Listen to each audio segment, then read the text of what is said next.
Crispy cheese bytes ఈ డిష్కి కావాల్సిన ingredients ఒకసారి చూద్దాం.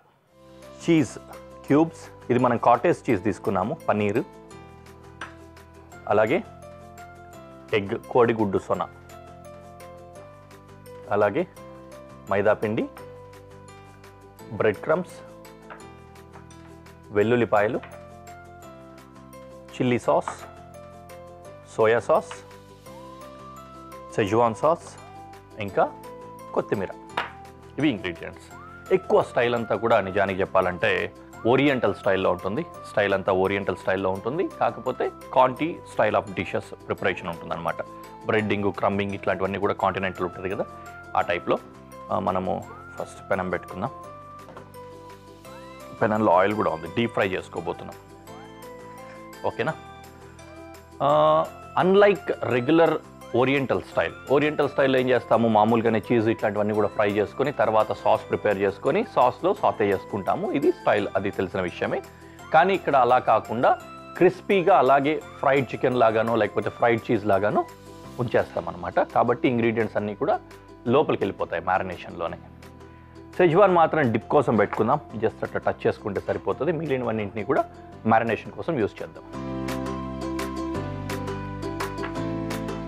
వెల్లుల్లి fine chop,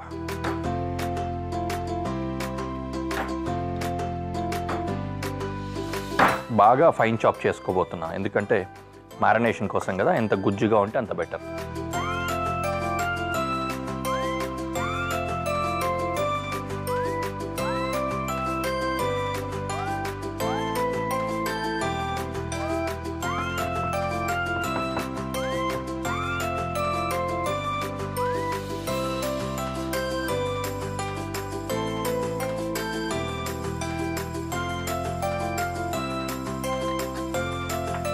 okay, and what next?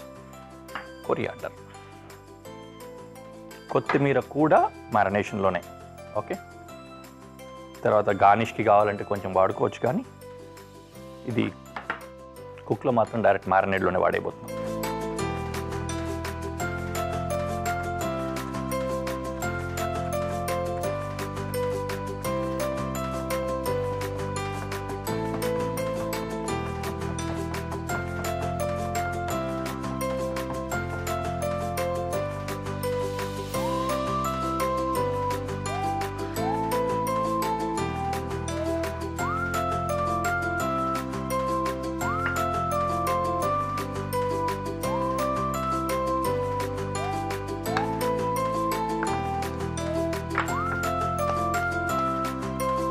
Okay, up to here we are ready.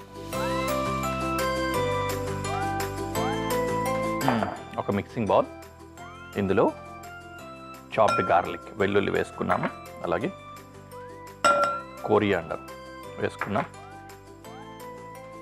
దాంతోపాటు red chilli sauce and soya sauce వేసుకుంటున్నాం. చాలు, ఉప్పు అవసరం లేదు, సోయా సాస్లో ఉన్న ఉప్పు సరిపోతుంది. అంతేనా? యా, అంతే. దీనికి స్పూన్ తీసుకొని మిక్స్ చేసుకొని కాటేజ్ చీజ్ని మ్యారినేట్ చేసుకోవాలి.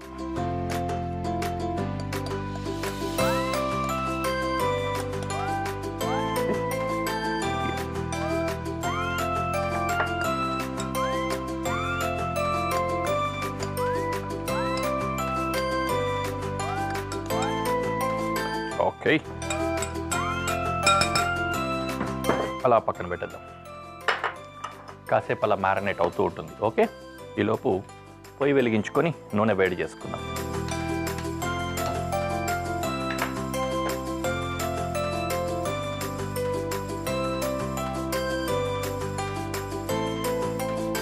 ఎగ్ ఉంది కదా, కోడిగుడ్డు సొన అంటాము, దీన్ని ఒక బౌల్లో తీసుకొని జస్ట్ విస్క్ చేసి పెట్టుకోబోతున్నాం.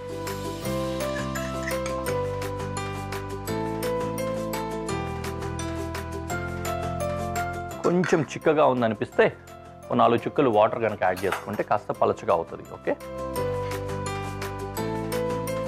కొద్దిగానే.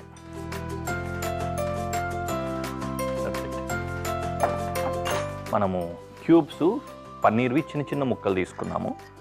దానివల్ల ఎగ్ కనుక బాగా డెన్స్గా వస్తే, చాలా ఎక్కువ పెద్ద పెద్దగా కోటింగ్ వచ్చేస్తే ఇది డామినేట్ చేసేస్తుంది. అందుకని 2 బౌల్స్లో ఒక దాంట్లో బ్రెడ్ క్రమ్స్, ఇంకొక దాంట్లో ఫ్లవర్. ఈ స్టైల్ మీకు తెలుసు, మన షో రెగ్యులర్గా చూసే వాళ్ళకి బాగా అర్థమైపోతూ ఉంటుంది. దీనికి కాస్త ఉప్పు, అలాగే కొద్దిగా మిరియాల పొడి వేసుకుంటాం. యూజువల్లీ వేయకపోవచ్చు, కానీ మనము కాస్త బ్లాండ్ ఫుడ్ అంటే చప్పగా ఉన్న పదార్థాలను తినడానికి ఇష్టపడం కదా, అందుకని ప్రతి దాంట్లోనూ ఉప్పు కారం అలాగా చల్లుకుంటే మన నోటికి మంచిగా అనిపిస్తూ ఉంటుంది.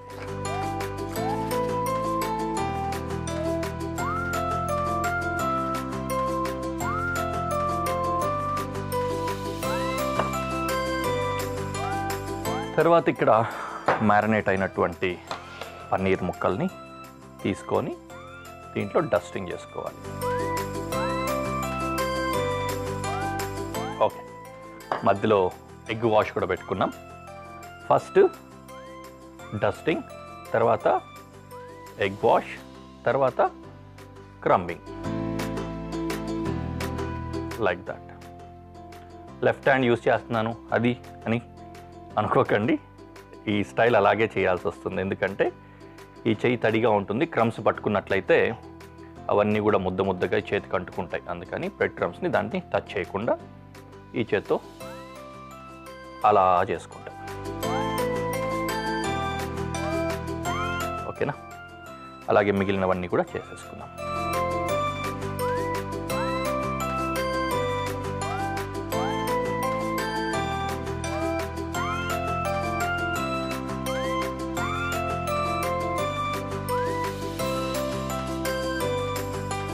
డస్టింగ్ ఇట్లా వైప్ చేసేసుకోవాలి, తర్వాత విదిలించేసుకోవాలి. ఎక్కువ పొడి కూడా దాని మీద నిలవకుండా. ఓకే,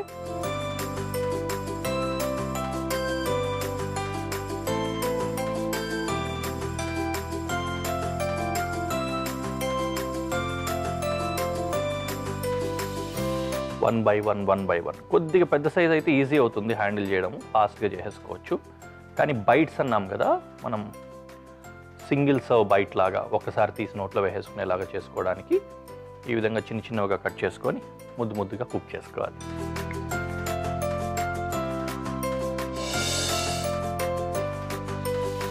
ఓకే,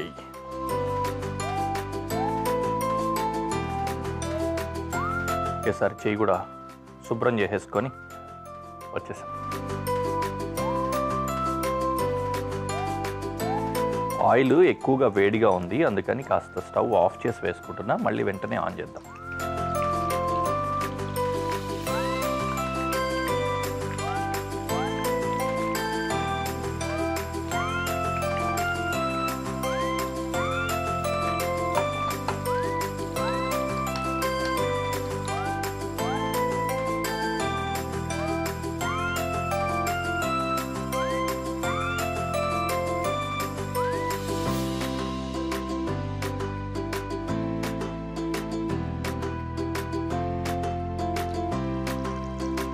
ఈ విధంగా గోల్డెన్ బ్రౌన్లో కుక్ చేసుకోవాలి. టడా!